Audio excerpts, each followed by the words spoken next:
8 noyabr Azərbaycanda Zəfər günüdür. 44 gün davam edən Vətən müharibəsi, təxminən 30 illik işğala son qoyulması və ərazi bütövlüyümüzün bərpası ilə nəticələndi.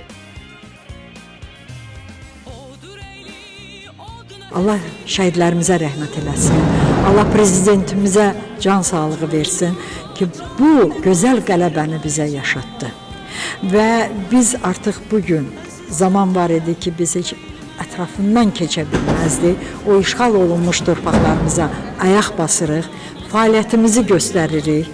İnsanlarımız böyük sevinclə ora qayıdır. İnşallah da ki, həmin bu qayıdışımızı Qərbi Azərbaycanımıza da edərik. Mən bütün bu bayram münasibətilə hər birinizi, hər kəsi təbrik edirəm. Qəhrəman şəhidlərimizin ruhu şad olsun. Qazilərimizin qarşısında, şəhidlərimizin qarşısında baş əyirik.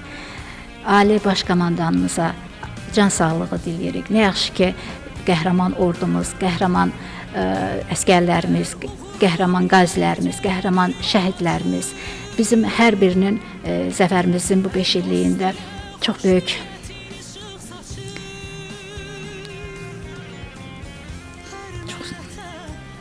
çox təsirləndim.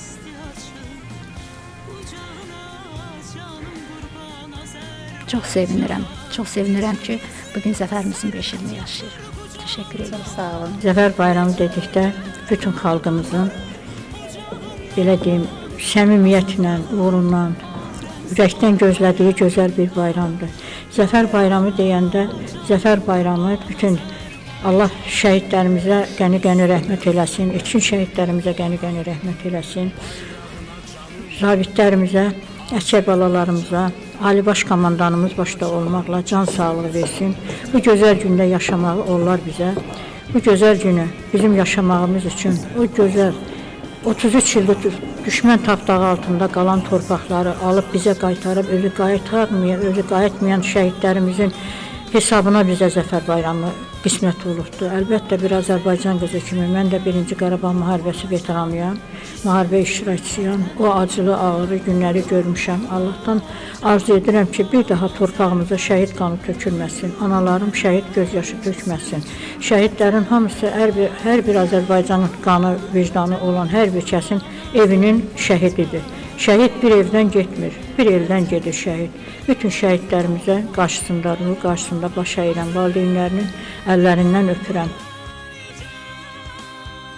Bugün televiziyası olaraq Zəfər günü münasibəti ilə Azərbaycan xalqını təbrik edir.